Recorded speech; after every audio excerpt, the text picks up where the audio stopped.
Unashamed, the recovery podcast.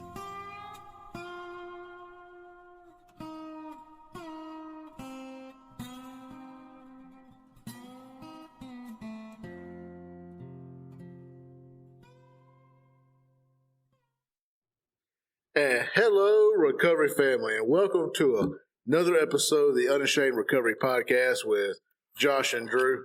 That's Drew. I'm Josh, and thanks for tuning in to another episode where here at the Unashamed Recovery Podcast, we know for a fact that there's healing in the story of our scars and that it is okay to not be okay.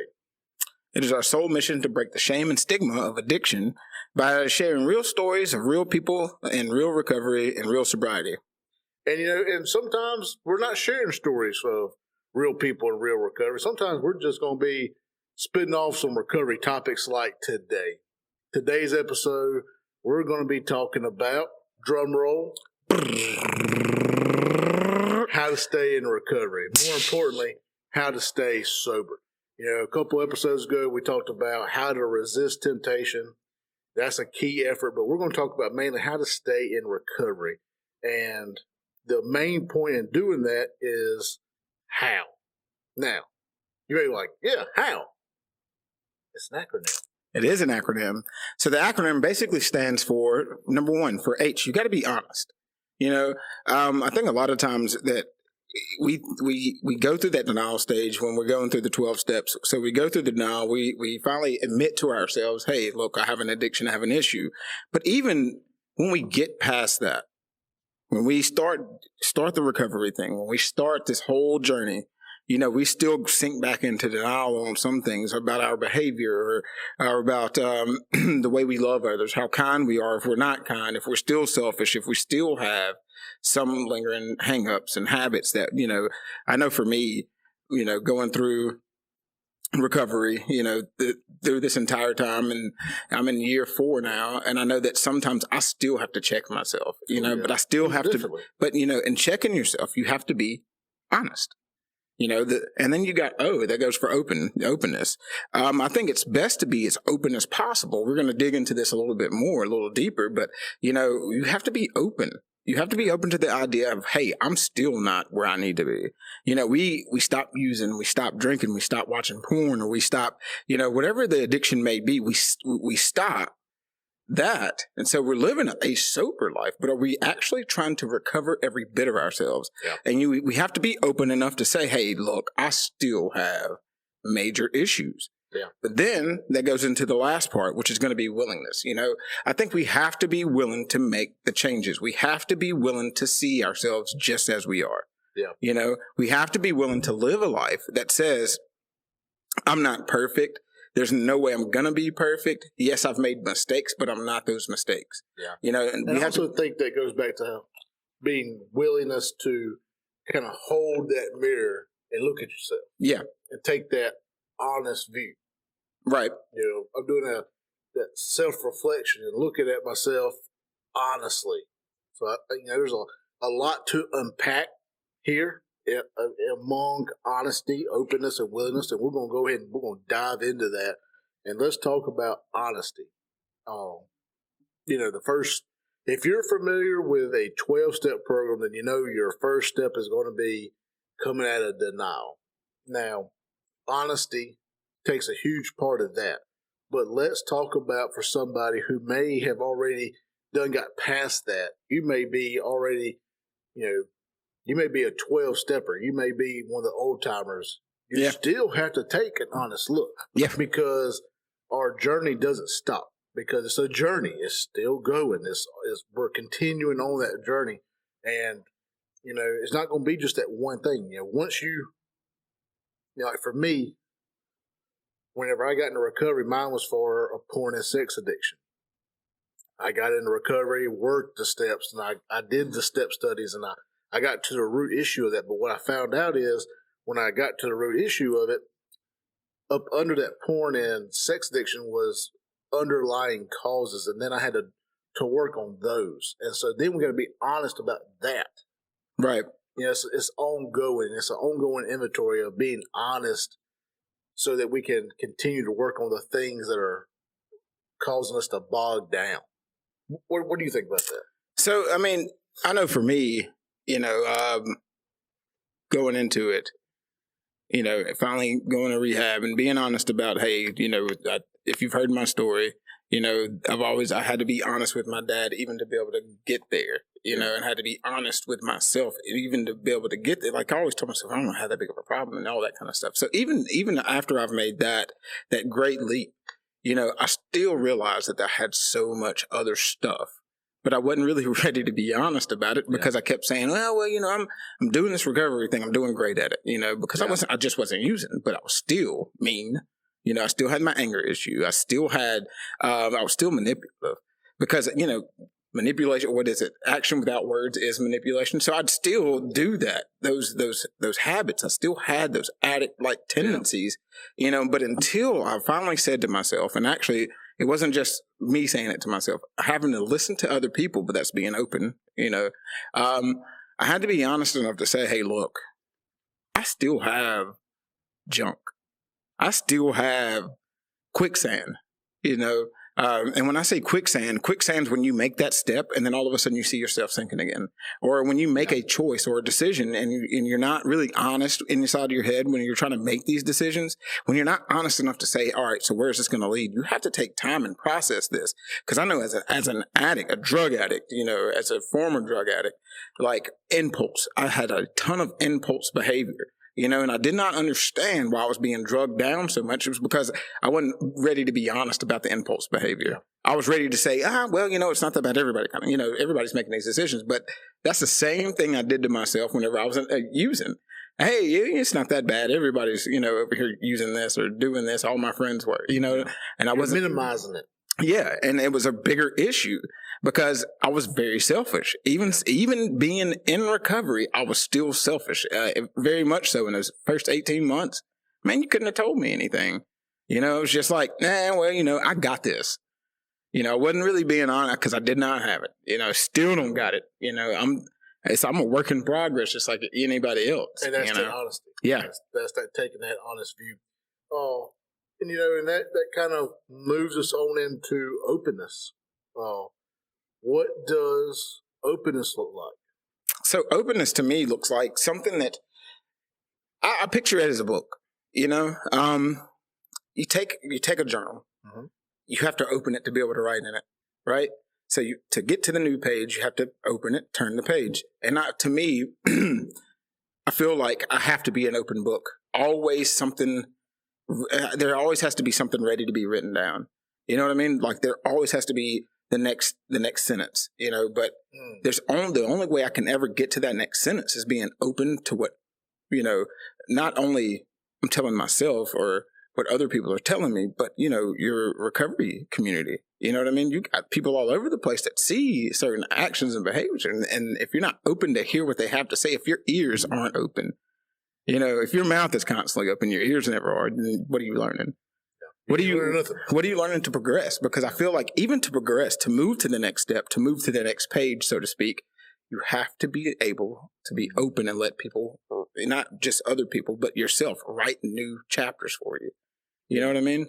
And, let's take this another route. I think openness, how it applies to how to stay in recovery, I think openness applies to your sponsor. Is this thing on? Tap, tap. Openness to your sponsor. Your sponsor knows what they're talking about. They know because they've been there.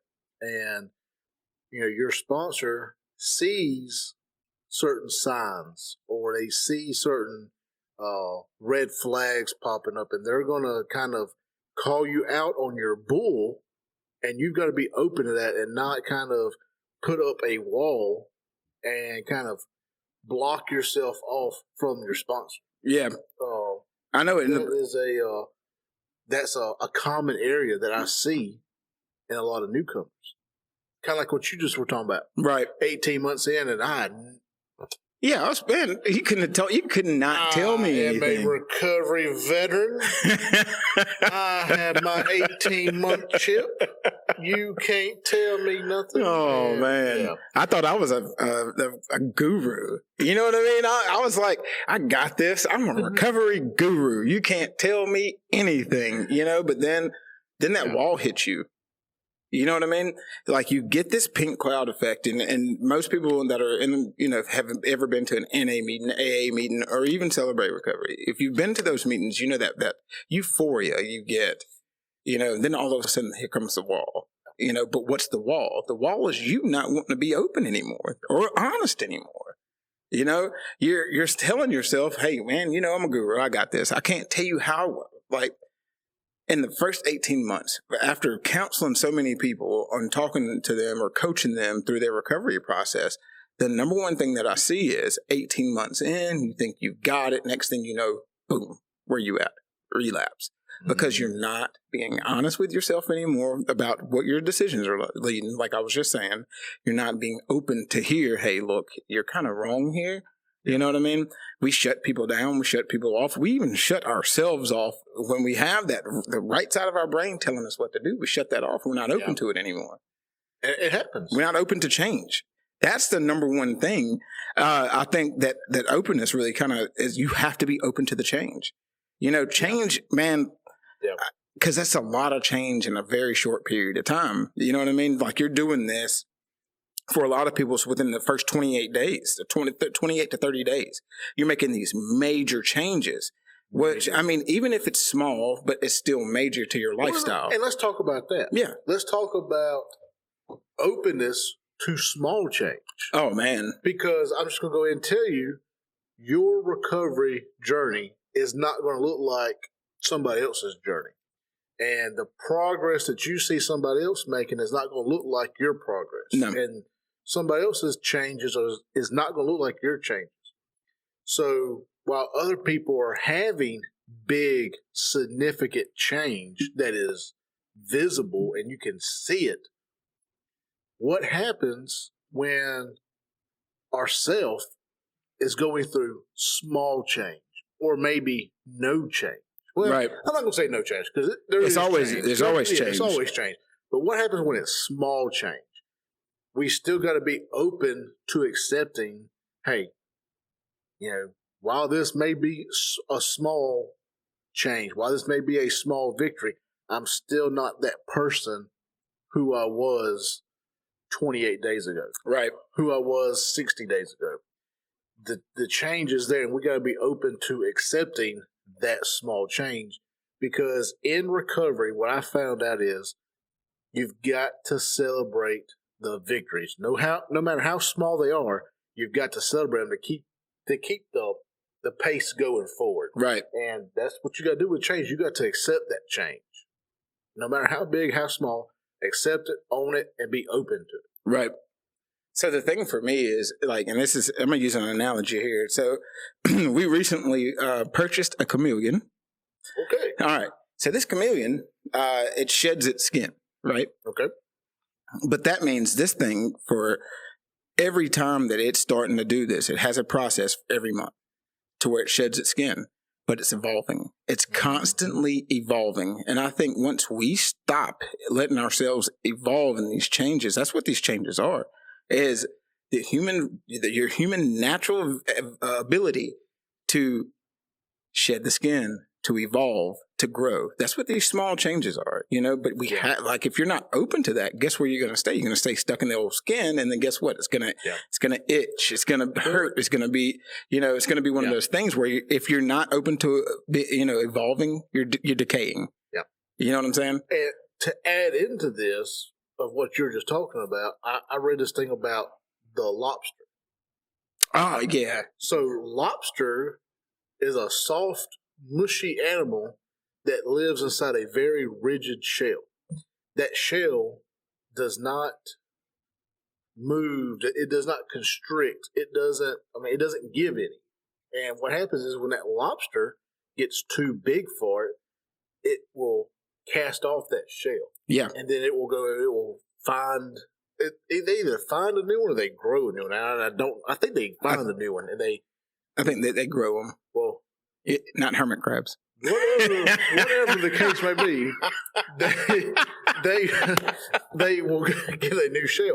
And then when they outgrow that one, they'll cast that one off. But what happens if the lobster is not open to that change? He's going to stay cramped, confined in a space that he's outgrown. So, I mean, if you're somebody right now and you're listening to this podcast and you're telling yourself, I don't have any more room, or I feel like I'm beaten down, I feel like everything, the weight of the world's on my shoulders. How much change have you shut down? How many times have you been so closed off to it? Because that's what it is. You know, a lot of times we're closing ourselves off into these rooms and we're putting ourselves right there in the corner. Well, because the change terrifies us because we've never been there before. But we're not being open to it either. Exactly. So instead of being scared, maybe we should say, hey, look, I'm on a journey, you know, and it's frightening. There's no way around it. And it's one of those things, it takes hard work. Yeah. You know, and that's one thing that I want to reach out and say right now is, if you think the recovery process is all sunshine and rainbows and butterflies, it is in the beginning, but you get to that point to where we're talking about right now, where you have to make the changes. You know, you have to be open. Yeah, it's work. You know what I mean? Like, that's why there's such a big community. That's why they say 90 meetings in 90 days. That's why they say, you know, get a sponsor, somebody who's going to be, and they don't want you to go get your best friend. They want you to go get somebody who's going to be really raw and real with you, because that's the only way that, all right. So if you had to get your feet scrubbed and you got old hard callous feet, you know what I'm saying? Do you want something like a soft loofah? Do you think that's going to work? No. Nope. What's going to change the context or the way or the contour of the skin at that point? Something rough and rigid. You know what I mean? So it's going to be rough and rigid. But just know, through those trials, through those things, through all this change that we're talking about, all these things that you've been closed off to, if we open up, what changes? We start to smooth out a little bit, you know? Because the journey in the beginning, man, it's terrifying. I could tell you right now, whenever I was going into rehab, the most terrifying thing to me was, how am I going to live a life sober? I'm going to be bored. You know, that's what I told myself all the time. I talked myself out of it numerous times. It was just like, I'm going to be bored. I'm not on how to do a life sober. I don't know how to make these changes. I can't make friends sober. I can't do this sober. Yeah. I kept giving myself all these I can'ts. Or I don't want to's. Let's flip it and let's go the opposite direction of, you've got experience with it being bored. For me, mine was, well, I'm going to miss my sin. I want to miss my addiction. Yeah. Because I loved it. And me and my addiction, this is mine. Mm-hmm. I want it. This is the only thing I have. Right? This is my precious. And my thing was that I couldn't imagine giving that up.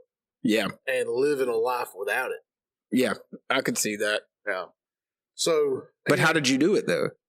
Tell me, how did I get rid of it? How did you get rid of it, and how do you stay that way? So for me, it was, I had to take an honest look at it. Mm-hmm. And I had to see it for what it was, how it was dragging my life down. Right. And then I had to be open about it to the point where my openness was a little bit different in the fact that I had to be openness and I actually had to talk about it because it was secret. My openness looked completely different than the openness that we're talking about here. My openness was openness of, I've got to share this and I've got to talk about it because it had been a secret for so long. Right. And then the main thing, though, and this ain't on this list here, but my main thing, how I overcame it, was through one day at a time with my higher power, Jesus Christ. Yeah. So that's been, man, and I've had some people reach out recently and they were like, how do you do it? I was like, perfect. I'm glad you asked that. Honesty, open, and willingness. They're like, how did you already have that answer? I was like, because I have to live that, And so the toughest part for me is the willingness sometimes. That, man, I can go on for days about why it's so tough, because who's actually willing to make you're basically taking your life and you're letting God transform it. But sometimes you're not willing for the transformation because you want to be comfortable. You know what I mean? But when you get into recovery, there is comfort. There's comfort and peace in knowing that you're not going to die, but are we willing to really accept the comfort that we could really find in it? Are we willing to go to these meetings? Are we willing to get the community that we need? Are we willing to actually take the time out and learn about it? You know what I mean? Are we willing to accept the changes that God wants to make in our lives? What step is that? I tell you what, if you're listening to this or if you're watching this, comment in the comments and tell us what step that is.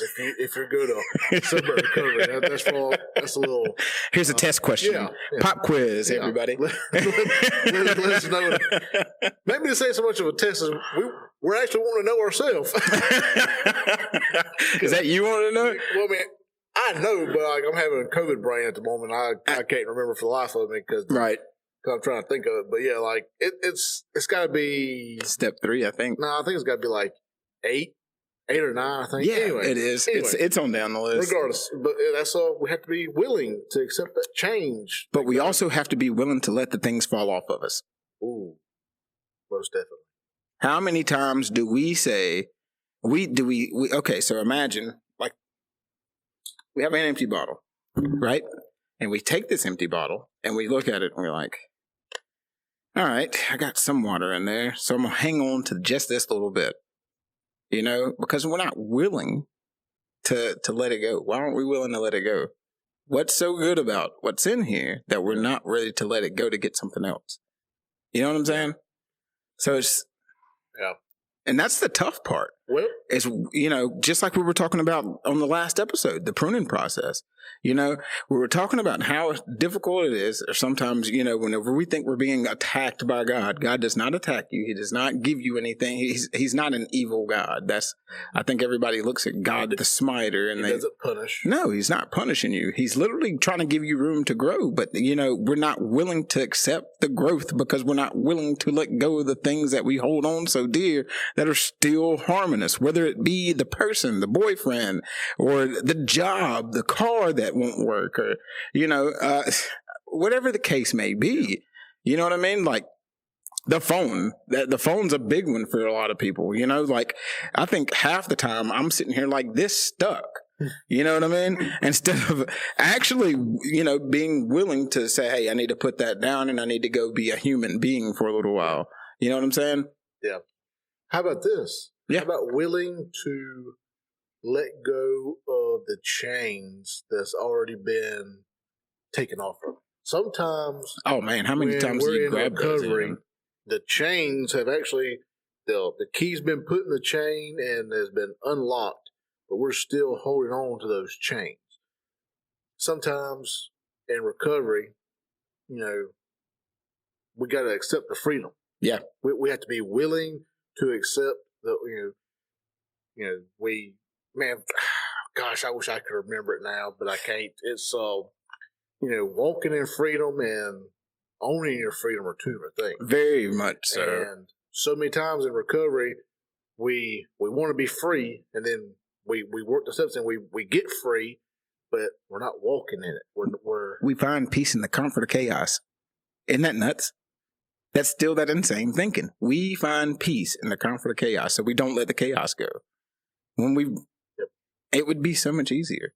Life would be so much easier if we could just take the chain off, or just say, "Hey, look, this thing. I don't even. What is it still on me for? Mm-hmm. Maybe we like bracelets. I think we like to live in,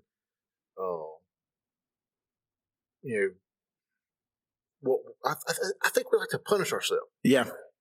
I don't deserve this, so I'm going to stay miserable because I don't deserve better. I think that's what it is. I think we like our own misery. Yeah, I could see that. Because staying in our own misery gives us an excuse to not change, to not grow. It gives us an excuse to have pity on me. People like to. They like the pity parties. Yeah. I mean, I think that is, but we've got to have the willingness to get out of it, to step out of it. But that goes back to that manipulation thing that we were talking about earlier. That's exactly, not saying that people are manipulating people because they have issues. Everybody's got issues, and respecting the issues, but how serious are some of these issues that we still holding on to? We could just literally let it go, move forward, by being honest, by being open and willing to do so. Yep. You know what I mean? Because I found myself, anything that came up sometimes, man, it'd be so detrimental. Oh man, I'm not getting my kid this weekend. Man, that turned into a 2-week long thing that when I actually got him, I couldn't enjoy it. Yeah. Because I wasn't willing to let it go 2 weeks ago. You know what I mean? I was still harboring these things. How many things, how many things are we just saying, I'm not willing to drop it? Yeah. You know what I'm saying? I want to hold on to it. Why? We do it. Is it healthy though? Of course not. Right. Of course it's not healthy. And if you're wanting successful recovery, to stay in recovery, to stay sober, you've got to learn to let it go. You got to do like Elsa and let it go. The number one thing that I think people should really start asking themselves is how. Not why. How? How can I get over this? How can I stay sober through this? How can I stay in my recovery path through this situation or whatever pops up? Or how can I use this as a tool for my recovery? How can I use this as a means to say, all right, for the next person that comes along, I'm going to tell them how I got through this, how I got through this, Honesty, openness, willingness. And then passing that on. Right? That's right. So, Step. Man, dude, it's passing along. Yeah. So, man, today was I think we talked about a lot of good, beneficial stuff that people can actually take and apply to their own recovery. And I hope you do. I really hope that you've heard this. It's, gone in and sunk in, and you go and take it and apply it to your own recovery, because just us talking about it, it doesn't do any good, because we know it. But it doesn't do any good if you're not applying it. So I hope you are listening to this and you apply it into your own recovery. And then I hope you take it and I hope you share it with somebody else so they can apply it to their own recovery. But not just share it. Figure out everything you need to know about how to do it. Like what how looks like for you. What does how look like for you? That's a question I want to leave you guys with today is what is how to stay sober? What does how to stay in recovery look like for you? What does honesty look like for you? What does openness look like for you? What is willingness? Yeah. What are these things that you're not being those 3 things for right now? Yeah, that's good stuff. I like that. So what does how look like for you? I love it. And with that, guys, that's all the time we got for today. We dug in some deep stuff, and I hope you enjoyed it. And if you did enjoy it, then I encourage you to head over to our Facebook page, give us a like if you haven't already done that. Follow us there. We're always posting some great stuff. Hey, if you want to send us a question, or if you just want to tell us how great that we look on camera, or if you're getting something out of this podcast, or if you want to tell us how bad we're doing, or maybe you want to be a guest on the show and send us your story. Or maybe there's a topic that you want discussed. We love that. Yeah. Email us at the Unashamed Podcast at yahoo.com. And that's Unashamed Podcast at yahoo.com. And, with that, that's all we got. We hope you go this week and the rest of this month and you continue to live unashamed. We love y'all. Love you guys.